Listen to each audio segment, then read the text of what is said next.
In today's video, I want to do my top 20 newborn essentials. Let us know down below where you're at with your motherhood journey. I loved watching these videos when I was pregnant, so I hope you enjoy this one.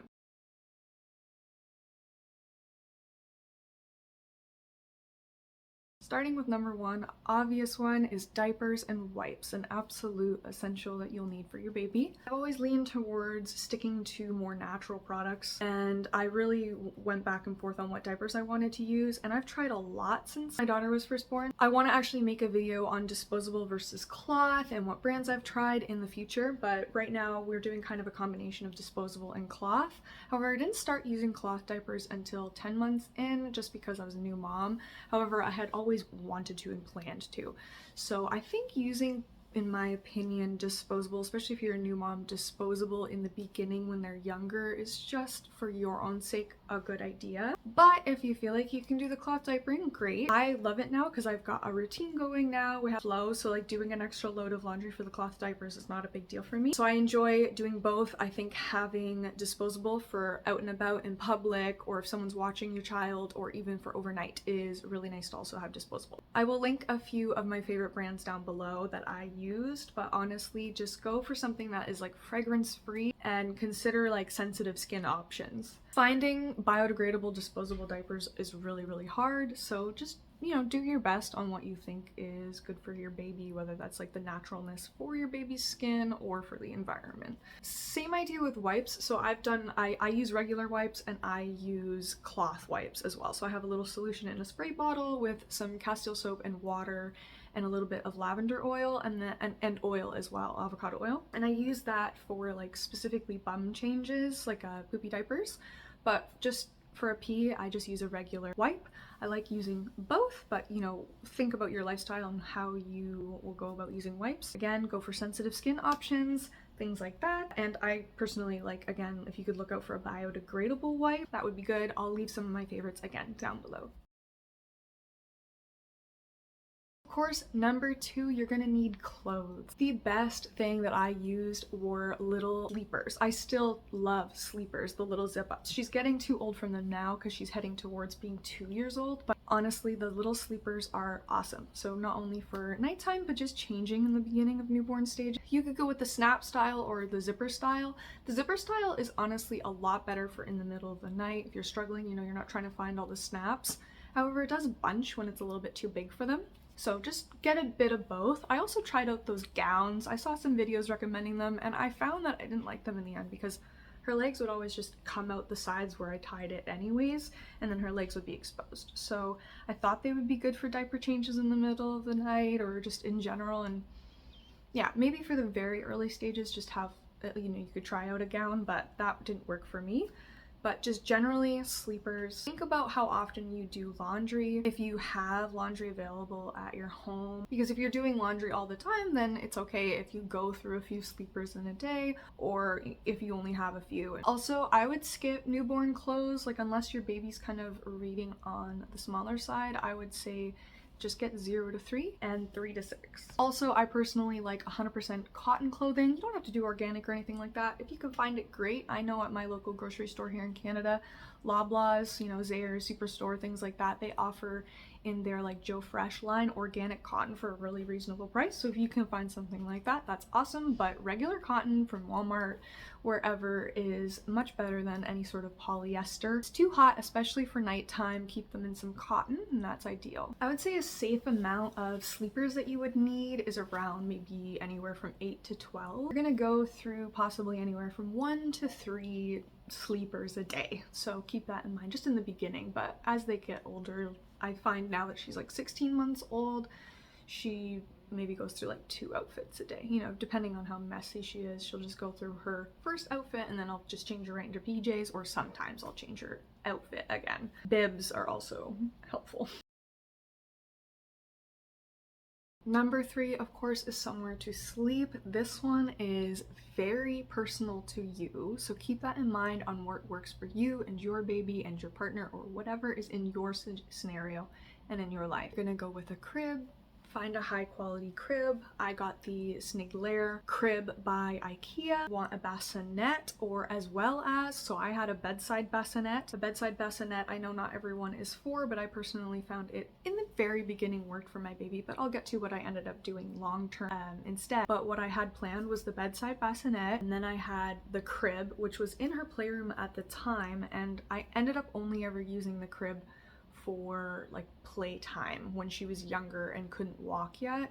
She would just play with her toys in there sometimes, or if I needed somewhere to put her safe, like quick fashion or anything like that, if I had something going on with the dogs, whatever it is, I could just put her safely in her crib. She didn't really end up napping in her crib so much, so I thought my plan was to get her to nap in her crib and play in her crib, so she got used to it. By the time she was a year old, she'd be ready to go in her crib. So that was my plan. That didn't really work out because we ended up co-sleeping. So that is another option that you could do.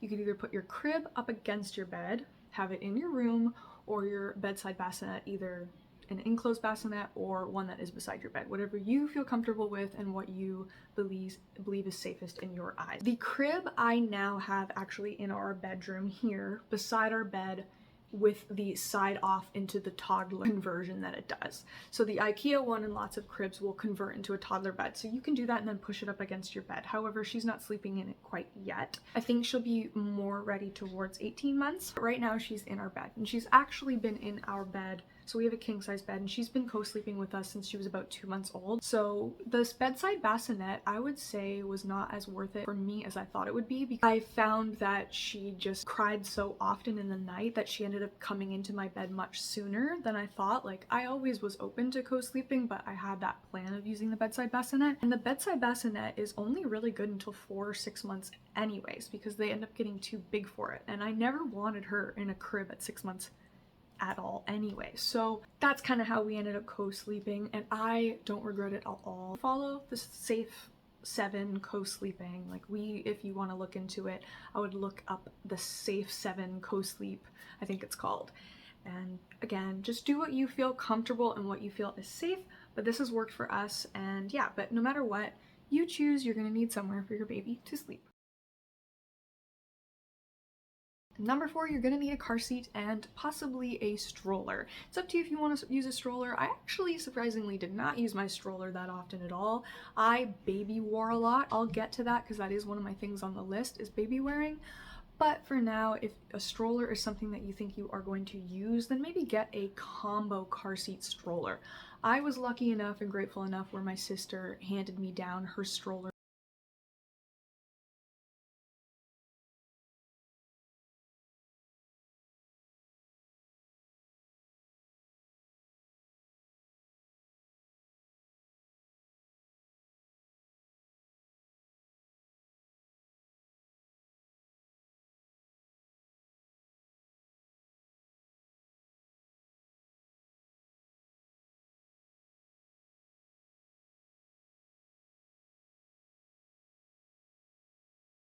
Technically the one I have now by Graco, the 3 or 4-in-1 that I have, I'll link it down below and I'll try to find it. If I had to recommend, just get one that's kind of all in one. Be careful if you are going to go on Facebook Marketplace or anything like that. Make sure it hasn't been in any accidents, or maybe just steer clear of that altogether. You just want to be careful, it could be expired, you know, things like that. I recommend the website Rebel Stork. It is a great retailer that sells things like bouncers, car seats, and all that baby related items for discounted prices. Number 5, you're gonna need soap, lotions, and diaper creams. So actually this whole time I've just been using unscented Dove bar soap. It's only now that my daughter's hair is like kind of long that I'm gonna need to introduce a shampoo and conditioner.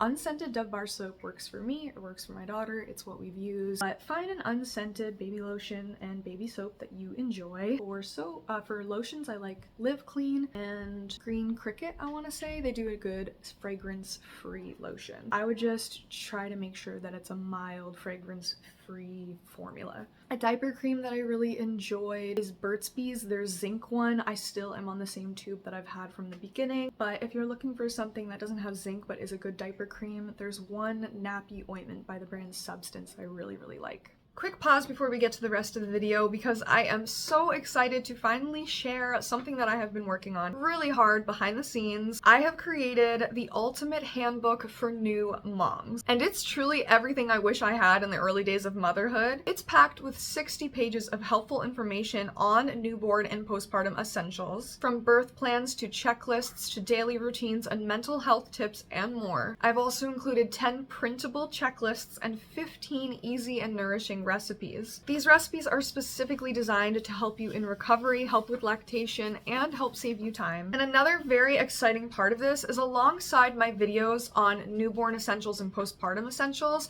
I am offering 2 free guides to go alongside them. They are the same checklists that are in my handbook for new moms, but I'm offering them free for you to go alongside the videos. It's a great place to get you started. If you're feeling overwhelmed with all the things to prepare, I made this just for you. It's designed to simplify your life and give you confidence in those early days of motherhood. You can find all of my free checklists, guides, and everything like that, including the ultimate handbook for new moms, down below. I would absolutely love to know what you think, and I really hope you enjoy it. Number 6, you're gonna need nail clippers, hair, toothbrush, and Q-tips. So there are specifically designed baby Q-tips. So this is kind of like my hygiene section. A little baby toothbrush. I would recommend actually using a regular baby kid's toothbrush over the little silicone one, because I wish I started a regular toothbrush sooner than 6 months before her teeth came in, because it was really hard transition. I should have got her used to the toothbrush right away, but do something that you are comfortable with that. Also, a little goat hair or soft bristled brush, and getting them used to getting their hair brushed every day is a really nice routine. She still to this day loves to brush her hair and my hair and her doll's hair, so it's good to have a brush from the beginning. And now, as for nail clippers, there was a lot of like back and forth with this I saw in videos, whether you want to get that like $20 to $30 little nail filer because, you know, you're nervous of clipping your baby's fingernails, and I totally get that. There's some moms that even just say, just bite them off. But I wasn't gonna do any of that. I just got a regular pair of baby nail clippers, and I still use them to this day. They're by Tweezerman, and they've always worked for me, and I've never had a problem. I've never cut her or anything like that. Will need something to cut their nails because their nails grow very quickly. Number 7, I recommend a little nasal package would be saline, a nose picker. So I like this little, I think it's like a 4-in-1. It's like a booger picker. I have the Frida Baby 3-in-1 nose, nail, and ear picker. That one is the one I recommend. I also have the Nose Frida booger sucker. I know it's not for everyone, but it works so well. Even now, when she's even 16 months old, she prefers when I use the nose sucker over the picker. She really doesn't like the picker, but it is helpful for drier ones. However, the saline, I would say, is pretty important. Saline really helps also when they're sick. It's just good to have on hand, like a little baby kid's saline.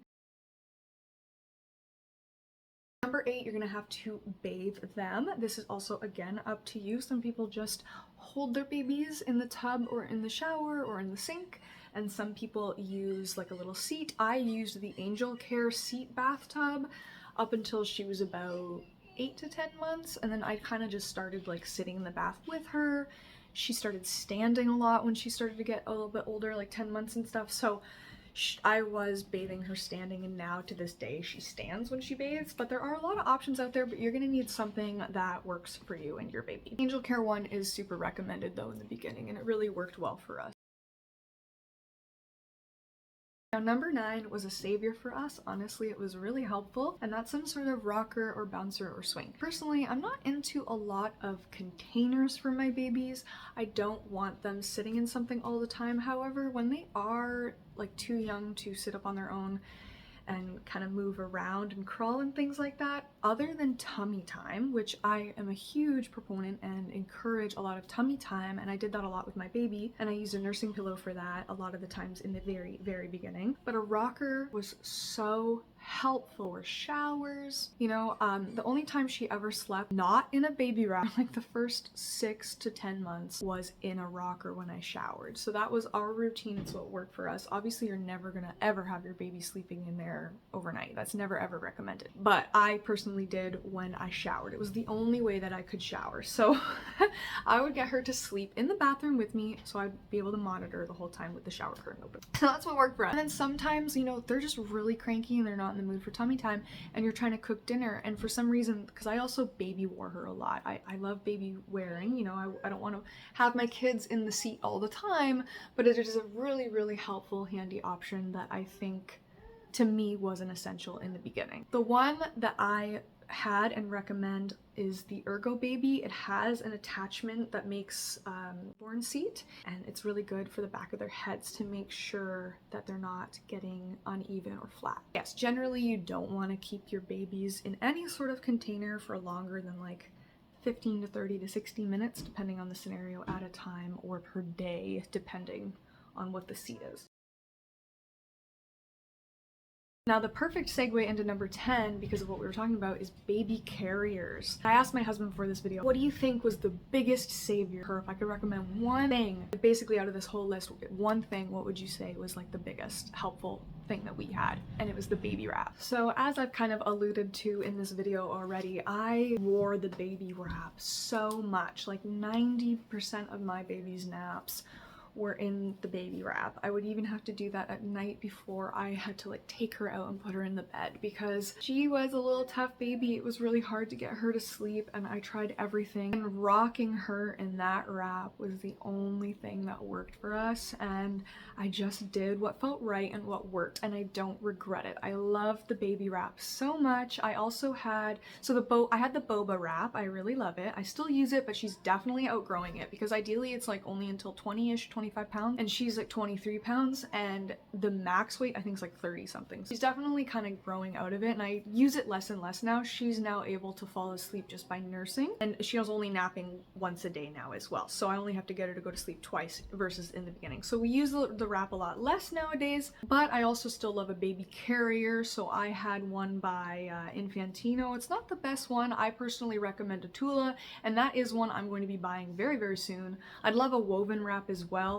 I recommend a ring sling. So having options is a really good idea. So having the wrap for more comforting, intimate times, and really early on, that's when a stretchy wrap is so helpful. And having that structured one for like hikes or when you're out and about at a store. The wrap is really long, so I didn't like bringing that one out in public. That's when I would use my ring sling. So if I'm going to the mall, I remember with like family or my husband or whatever, I don't want this long flowy thing that has to touch the ground. I would just like pop her in my hip in the ring sling, and it looks a little bit nicer too. So having options was really nice. I'm a huge proponent of baby carriers. It wasn't really my sister's thing. It's not everybody's thing, you know what I mean? So whoever, like, those are where the boba wrap and the Infantino carrier came from. My sister gave me them, and she didn't use them as much as me, so I swear by them. They're on my top 20 newborn list, but I don't know if they'd make it on hers, for example. So keep that in mind with this being on the list. But for me, it was an absolute essential, and I'm a huge, again, proponent of baby carriers and holding your baby and carrying your baby. I think it's helped a lot with her and I's bond. Now number 11 is a tummy time pillow. I think my sister gave me one by Jolly Jumper, and that worked for the beginning, but it actually ended up ripping in half. And then I ended up just getting a boppy. So I also have like the organic boppy cover in the leaf as well. And I love, I still use this nursing pillow because she's still nursing at 16 months old. So I've gotten so much use out of this thing. For us, it's now, again, some people's newborn lists, they weren't a fan of this, and it was like something that wasn't worth their money, and it comes on those lists. But for me, it really, really worked out and still does. So not only was it really helpful for nursing her when she was really small, because I can nurse her no problem without it. Like at any age, it's been no problem. I don't need the nursing pillow. It's good to nurse without it. But it was good for times when I was at my desk getting ready. She would fall asleep a lot on the nursing pillow really early on too. It was just good for that, but it's also really good for tummy time when they're really young. It's easier for them. They don't find it as much of a struggle to do it on the pillow as they do just completely flat. And it was a great way to get her to do tummy time when she was really, really young. So I love a good nursing pillow. I highly recommend it. It was also helpful when I was nursing her in the middle of the night. before we started side laying and co-sleeping. I've gotten a lot of use out of it still to this day. You can also use tummy time pillows or nursing pillows as like a little way to prop them up to learn how to sit as well. Now number 12 is some like electronic recommendations. 3-in-1 clock, sound machine, and red light is what I would recommend over what I got. So I have the portable Dream Egg, I think it's called, and I actually got a lot less use out of that than I thought I would. I ended up just using white noise off of YouTube on my phone more than anything else, so keep that in mind. This is my nightlight for the middle of the night. It comes with a remote that turns this like red and blue, and it's nice to have that red light in the middle of the night. It wakes your baby up less and it's a lot less harsh, so I liked that about it. And then this is an awesome little sound machine. It did the job. But one thing I wish that I had was a 3-in-1. So this in one product, also with a clock. So when I wake up in the middle of the night, I can kind of see what time it is without having to check my phone, because I didn't love doing that. So if I could go back, I would recommend getting something that has this like light and sound machine and clock all in one. They do exist. That's what I recommend, getting a 3-in-1 like that. Super helpful for in the middle of the night to have that red light with that white noise. White noise has been so helpful. Alongside the baby wrap, I used white noise a lot. A good shush and like some static is really helpful. Nowadays, we just kind of use our fans and our air purifiers, and those work great too, but this is what had worked for us a lot in the beginning. Number 13 is some sort of teether. You'd need this earlier on than you'd think, and it's just good to have right off the hop. And I recommend something that's either wooden or a popsicle that's thawed a little bit, not right out the freezer, but popsicles were so helpful when she was teething around like anywhere between 3 and 6 months. Popsicles I would recommend like more towards 6 months, so it's not really like a newborn, but they're good to just have if you're kind of getting that list together for yourself of what you'll need in the beginning. The teether popsicles were really helpful when her first teeth started to come in and she started to have a bit more solids. You could start off with just breast milk too. It doesn't have to be food. They can have a popsicle with just breast milk before 6 months. So yes, those were super, super helpful. Were popsicles, and then also some sort of like teething gel, like an all-natural teething gel. I'll try to link one down below that I like or recommend or I've tried before. But the wooden ones were also really helpful, and I also used real rubber. Those were great teethers. And Sophie the giraffe, we have like the deer version of that, and also I think Haka makes like a little owl that we had that was 100% real rubber. Be careful with silicone. Silicone's okay, but some silicones are actually mixed with other plastics and isn't 100% silicone. So if you, I've heard, I don't know how true this is, but if you twist the silicone and it is white, then it's not pure silicone. So keep that in mind. We did use some silicone things that she chewed on in the beginning. Now 14, you're definitely going to need a thermometer. So get a thermometer that is a digital thermometer that can do the mouth, the armpit, and rectal. And I personally always have done rectal just because it is the most accurate.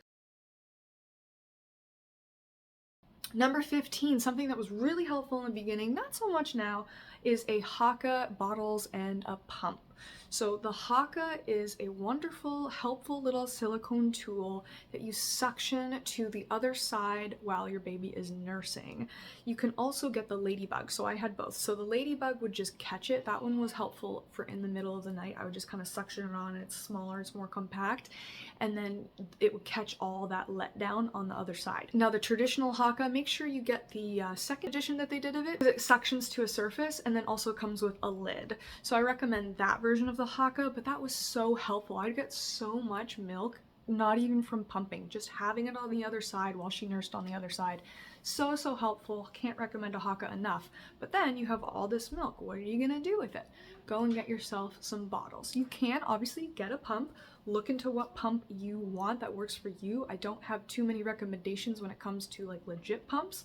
I just personally used Philips hand pump because I wasn't pumping all the time. That wasn't a part of my journey. We nursed, and we have nursed a lot.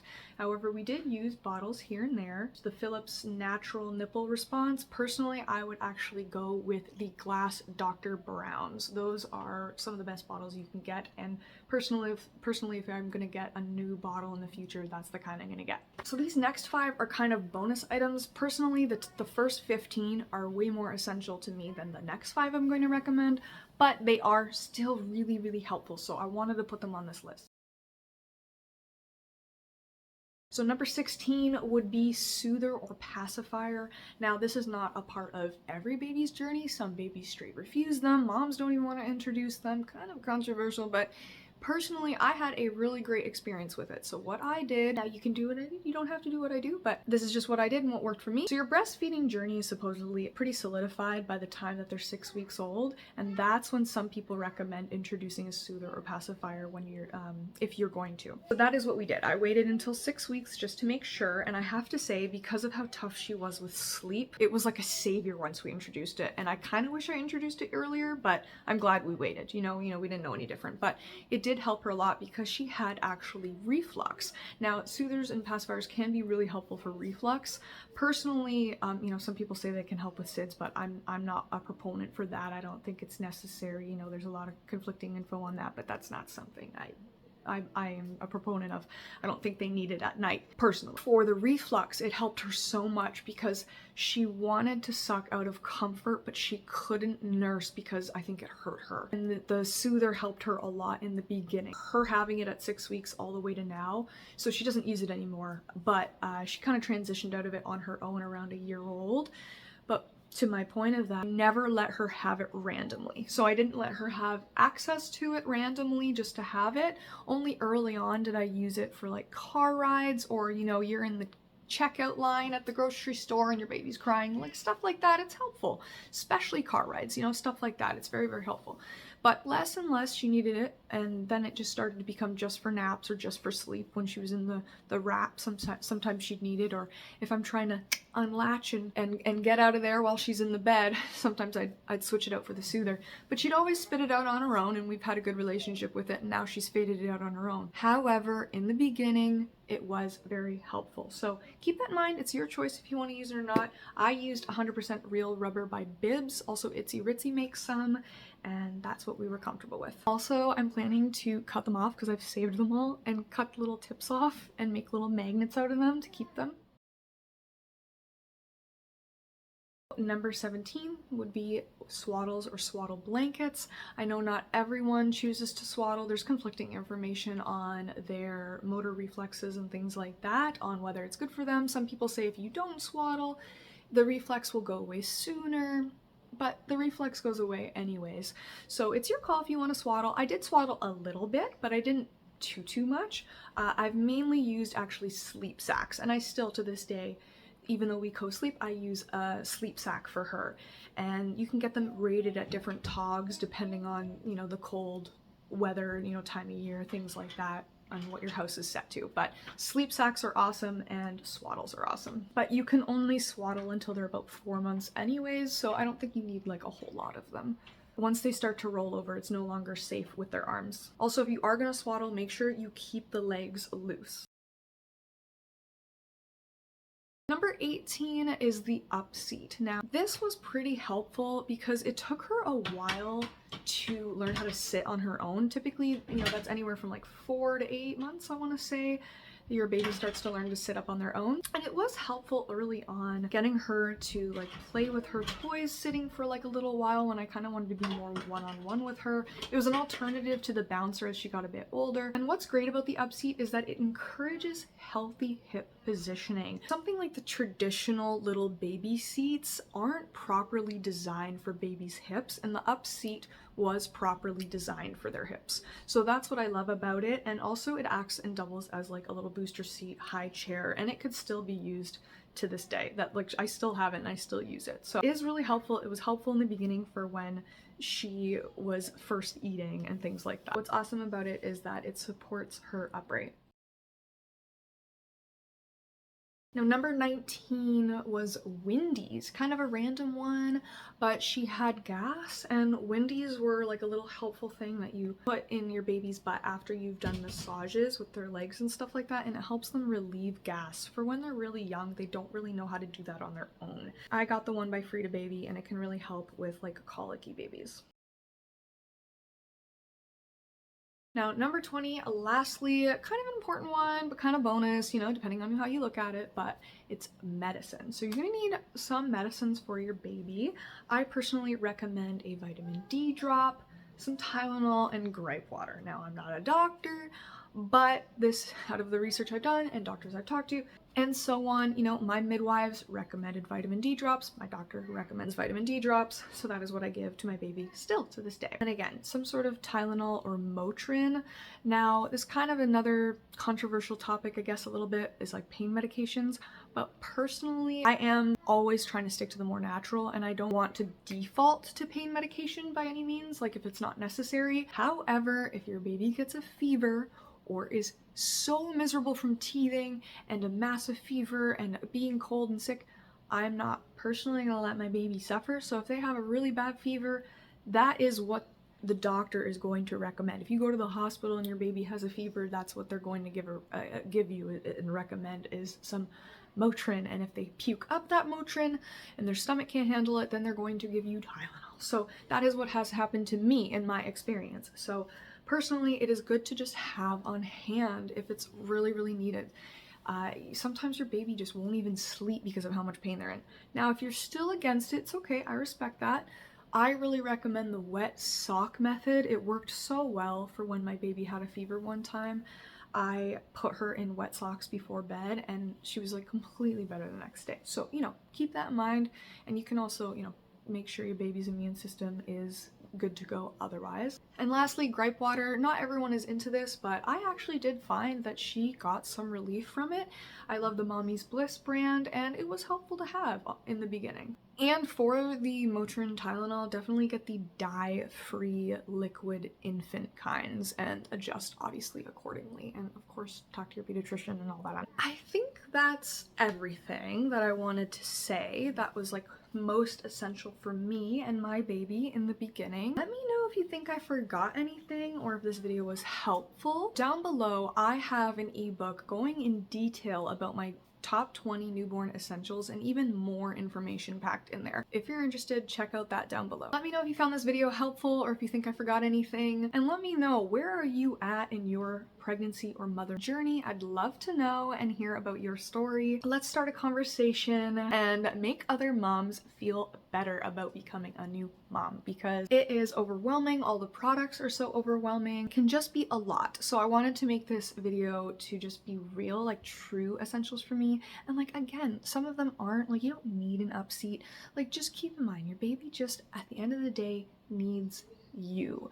I purposely didn't mention any sort of toys or black and white things or anything like that, because at the end of the day, your baby just needs you, a warm somewhere to sleep, warm clothes, a diaper change, and you. So yeah, and food, of course, which, you know, comes from you. I also do plan to film a top essentials postpartum, so look out for that video as well. Don't be overwhelmed, mama. It's gonna be okay. Don't forget to like, comment, and subscribe if you aren't already. I hope you have a wonderful day. Take care. Much love your way. And if you are struggling a little bit, I just wanted to let you know that I think you are amazing, you are beautiful, and you are doing amazing, mama. Everything is going to be just fine.